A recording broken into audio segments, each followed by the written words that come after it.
ஹாய்ஸ் நான் ஜிசோனா. ரவி மோகன் குடும்பத்துல என்னதான் நடந்துட்டு இருக்குது? முதல்ல ஆர்த்தி ரவிய பத்தி லெட்டர் போட, அடுத்தது அதுக்கு பதிலா கெனிஷா ஒரு பக்கம் சொல்ல, அதுக்கு பதிலா நம்ம ரவி மோகன் வந்து ஆர்த்திக்கு பதில் கடிதம் போட, அடுத்ததாட்டு ஆர்த்தியோட அம்மா ரவி கிட்ட கெஞ்ச, இப்போ ஆர்த்தி இதெல்லாம் பார்த்துக்கிட்டு மொத்தமா எல்லா டீட்டெயிலும் ரவிய பத்தி ஆணி வேற அக்கு வேற மொத்தமா சொல்லியிருக்கிறாங்க. இத பார்க்கும்போது என்ன தெரியுது, ரவி இப்படிலாம் பண்ணுவாரா அப்படி நமக்கு தோணுது. அப்படி அந்த லெட்டர்ல என்ன சொல்லியிருக்காங்க ஆர்த்தி, இதெல்லாம் பத்தினா முழுக்க முழுக்க நாம வீடியோல பார்க்க போறோம். இந்த வீடியோக்குள்ள போறதுக்கு முன்னாடி இந்த வீடியோ பத்தின கருத்து ஏதாவது உங்களுக்கு இருந்துச்சுன்னா கமெண்ட்ல தெரிவிங்க. ஏன்னா உங்களுடைய கமெண்ட்டை பார்த்து நாங்க நெக்ஸ்ட் வீடியோ பெஸ்டா எடுக்கிறதுக்கு யூஸ்ஃபுல்லா இருக்கும். வாங்க வீடியோக்குள்ள போய் பார்த்து தெரிஞ்சுக்கலாம். முதல்ல ஆர்த்தி ரவிக்கும் என்னதான் பிரச்சனை? ஆர்த்தி என்ன சொல்லிருக்காங்க அப்படின்னு பாத்தீங்கன்னா, எனக்கும் ரவிக்கும் தனிப்பட்ட முறையில பிரச்சனை எதுவும் வரல. எங்களுடைய லைஃப்ல 3வது நபரால வந்த பிரச்சனை தான் இவ்வளத்துக்கு வந்து நிக்குது அப்படின்னு வந்து சொல்றாங்க. அந்த நபர் எங்களுடைய வாழ்வில் வந்ததுக்கு அப்புறம் அந்த நபருக்கு வந்து வாழ்க்கையில ஒளியாயிட்டு, எங்க லைஃப்ல வந்து இருளாயிட்டு அப்படின்னு சொல்லியிருக்காங்க. அது 3வது நபர்ன்னு சொல்லிட்டு மென்ஷன் பண்ணியிருக்காங்க. பேரு சொல்லல. அது யார சொல்றாங்க அப்படின்னு பார்த்தீங்கன்னா, கெனிஷாவ தான் சொல்றாங்க. முக்கியமா இன்னொன்னு சொல்லியிருந்தாங்க. என்ன சொல்லியிருந்தாங்க அப்படின்னு பார்த்தீங்கன்னா, அந்த நபர் எங்களுடைய லைஃப்ல வந்ததுக்கு அப்புறம் தான் எங்களுக்கு டிவோர்ஸ் அப்ளை பண்றது மாதிரி விஷயமே வந்துச்சு. அதுக்கு முன்னாடி எங்களுடைய லைஃப் நல்லா தான் போயிட்டு இருந்துச்சு சரியா? இதனுடைய ஆதாரம் வந்து என்ட்ட இருக்குது அப்படின்னு வந்து ஆர்த்தி தெளிவா ஆதாரத்தோட என்ட்ட இருக்குதுன்னு சொல்றாங்க. இதுல இருந்து என்ன தெரியுது அப்படின்னு பாத்தீங்கன்னா, 3வது நபரால தான் இந்த ப்ராப்ளமே கிரியேட் ஆயிருக்கு. அது வேற யாரும் இல்லங்க, நம்ம கெனிஷா தான். அடுத்ததாட்டு இன்னொன்னு ஆர்த்தி சொல்லியிருந்தாங்க. என்ன சொல்லியிருந்தாங்க அப்படின்னு பாத்தீங்கன்னா, எங்களுடைய லைஃப்ல கடினமான சூழ்நிலையில கூட இருந்தாலுமே நாங்க ரொம்ப சந்தோஷமா இருந்தோம். எ அதுவும் ஃபேமிலியோட, ரவியோட அப்பா, அம்மா கூட, அப்புறம் கூட பிறந்தவங்க, இந்த மாதிரி எல்லாத்தோடையுமே ரொம்ப ஜாலியா என்ஜாய் பண்ணிட்டு இருந்தோம் அப்படின்னு வந்து சொல்லியிருந்தாங்க. அதுக்கு பிறகு இன்னொன்னு சொல்லியிருந்தாங்க. எல்லாருடைய திருமண வாழ்வுல இருக்கிறது மாதிரி, அதாவது காதல், அன்பு, என்ஜாய்மெண்ட் எல்லாமே இருக்கும்ல. அதே மாதிரி தான் சண்டைகள், அதே மாதிரி தான் எங்களுடைய லைஃப்ல இருந்துச்சு. நாங்க பிரிய போற ஒரு நாளுக்கு முன்னாடி இந்த மாதிரி தான் இருக்கும் அப்படின்னு சொல்லிக்கிட்டு நானும் நம்பினேன். அப்படி வந்து ஆர்த்தி வந்து அவங்களுடைய வருத்தத்தையுமே எல்லாமே வந்து தெளிவா சொல்லியிருக்கிறாங்க. அடுத்தது இன்னொரு ஹைலைட் ஆன விஷயம் என்ன அப்படின்னு பார்த்தீங்கன்னா, நம்மகிட்ட ரவி வந்து ஒண்ணு சொல்லியிருந்தாரு. நான் வீட்ட விட்டு வெளிய வரும்போது என் கால்ல கூட செருப்பு கிடையாது. நான் வீட்ட விட்டு ஒண்ணுமே என் கையில ரூ. 1 கூட கிடையாது. நடு தெருவுல வந்து நின்னேன். அந்த டைம்ல என்ன பண்ணணும்னு தெரியாத இருக்கும்போது, திடீர்னு கெனிஷா வந்து என்ன வாங்க நான் இருக்கேன். உங்கள பார்த்துக்கிடுறேன். அப்படி சொல்லிக்கிட்டு கூட்டிட்டு போனதாட்டு நம்ம ரவி சொல்லியிருந்தாங்க. இது ஆர்த்தி தெளிவா சொல்லியிருக்காங்க. என்ன சொல்லியிருக்காங்க அப்படின்னு பார்த்தீங்கன்னா, அதாவது அவரு சொன்னதெல்லாம் பொய்ங்க. என்ன சொன்னாரு? வீட்ட விட்டு ரூ. 1 கூட எடுக்காம போனாரா? அப்படியெல்லாம் கிடையாதுங்க.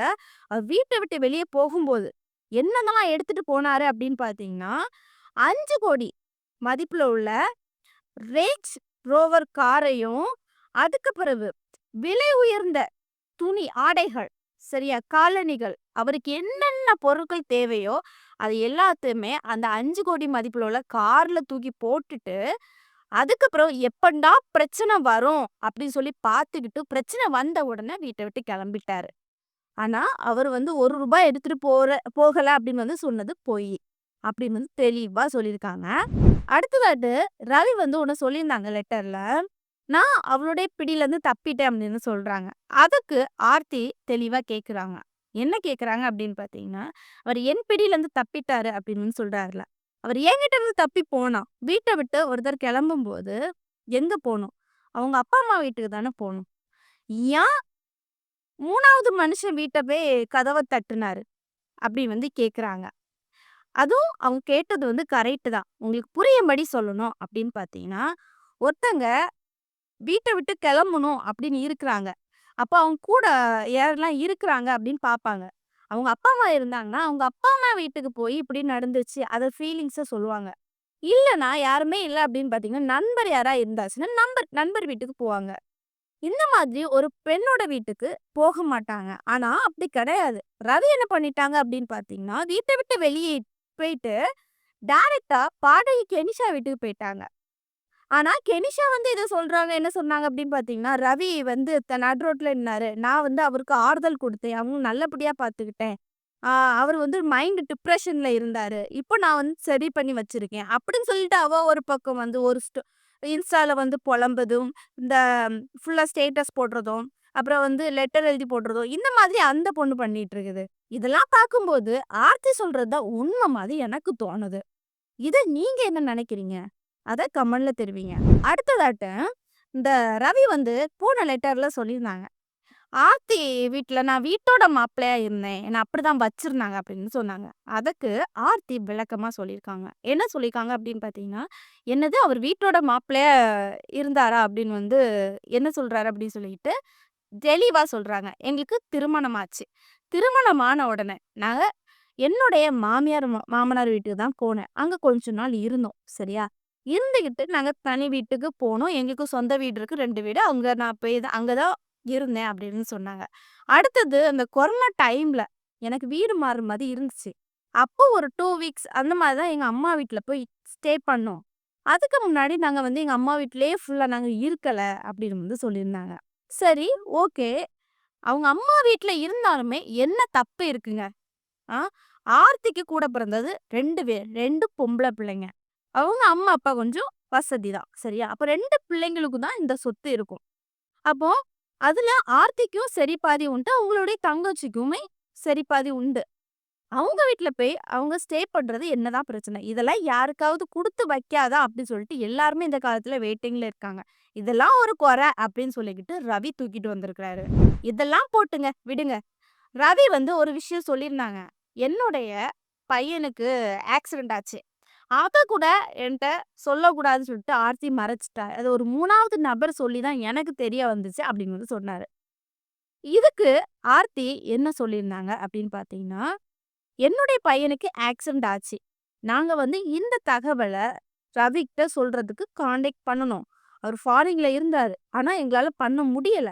என்ன ஆச்சு அப்படின்னு பார்த்தீங்கன்னா, இந்த ஆக்சிடென்ட்ல பையனுக்கும் லைட்டா அடி, காருக்கும் அடி. அப்ப இந்த கார சர்வீஸ் பண்றதுக்கு வந்து காரோட ஓனர் கையெழுத்து வேணும். யாருக்கு பேர்ல இருக்கோ அவங்களுடைய கையெழுத்து வேணும். அப்ப அது கண்டிப்பா வாங்குவாங்க. நான் அந்த ப்ராசஸ்ல அந்த இதுல நடந்துட்டு இருக்கேன். அதுலேருந்து நான் தான் அவமானப்பட்டு வெளிய வந்து நின்னேன். அந்த டைம்ல தான் ஒரு 3வது நபர் சொல்லி ரவிக்கு தெரிய வந்துச்சு. அப்படின்னு வந்து ஆர்த்தி தெளிவா சொல்லியிருக்காங்க. அடுத்ததாட்டு ஆர்த்தி என்ன சொல்லியிருக்காங்க அப்படின்னு பார்த்தீங்கன்னா, 15 ஆண்டுகளாட்டு ரவியோட முன்னேற்றத்துக்காக ஆர்த்தியோட கனவு எல்லாத்தையுமே அவங்க விட்டு குடுத்ததாட்டு சொல்றாங்க. அதாவது ஆர்த்தி வந்து ஃபாரின்ல பட்டப்படிப்புலாம் முடிச்சிருக்காங்க.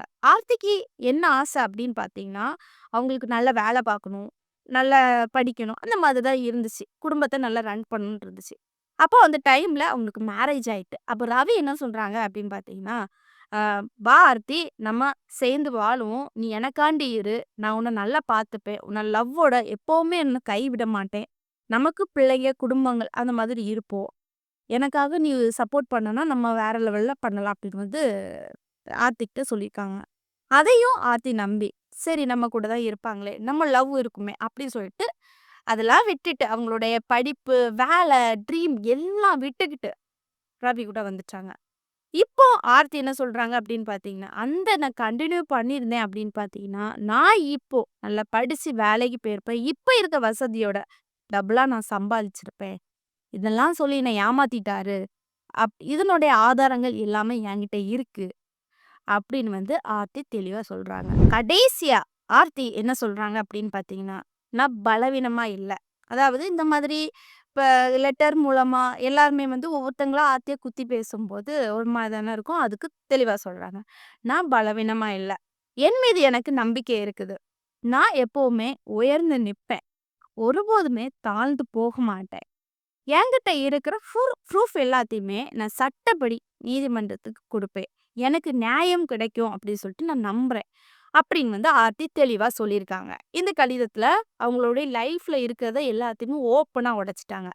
சரி, இப்ப என்னுடைய கருத்து என்ன அப்படின்னு பார்த்தீங்கன்னா, ரவிக்கு குடும்பத்துல வந்து மொத்தமா ப்ராப்ளங்கள் கிரியேட் ஆயிட்டு இருக்குது. யார் உண்மை சொல்றாங்க, யார் பொய் சொல்றாங்கன்னு தெரிய மாட்டுது.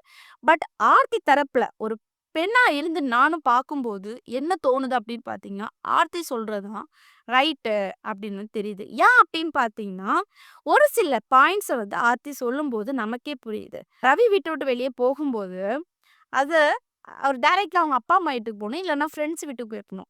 ஆனா, அவரு அதெல்லாம் பண்ணாம, என்னுடைய ஃப்ரெண்டு வீட்டுக்கு போறேன்னு சொல்லிட்டு, பாடகி கெனிஷா வீட்டுக்கு போயிருக்காங்க. அவ தான் என்னுடைய ஃப்ரெண்டு அப்படின்னு வந்து சொல்றாங்க. ஆனா, பாடகி கெனிஷா கூட வந்து ஸ்டே பண்ணியிருக்காங்க. இத பார்க்கும்போதே, நீண்ட நாள் ஒரு பிளானிங் அப்படின்னு தான் எனக்கு தோணுது. பட் எதுவா இருந்தாலும் ஓகே. அவங்களுடைய ஃபேமிலி விஷயம் தான். ஆனா, இது சட்டப்படி யாருக்கு நியாயம் கிடைக்கும் அப்படி சொல்லிட்டு நம்ம வெயிட் பண்ணி தான் பார்க்கணும். ஆர்த்தி வந்து சொல்றது உண்மையா? ரவி சொல்றது உண்மையா? அப்பதான் நமக்கு தெளிவா தெரிய வரும். அதுபோக நீங்க எனக்கு சப்போர்ட் பண்ணுங்க. எப்பவுமே நான் நடிப்பேன் அப்படின்னு வந்து ரவி சொன்னாலுமே யாருமே நம்பாதீங்க. சட்டப்படி இன்னும் அதிகப்பூர்வமான தகவல் வெளிய வரும்போது, நம்ம அடுத்த வீடியோல தெளிவா உங்களுக்கு எக்ஸ்ப்ளைன் பண்ணுவேன். சரி, இந்த வீடியோ உங்களுக்கு புடிச்சிருந்ததுன்னா like and comment and support பண்ணுங்க. நெக்ஸ்ட் வீடியோல சந்திக்கிறேன். பாய்.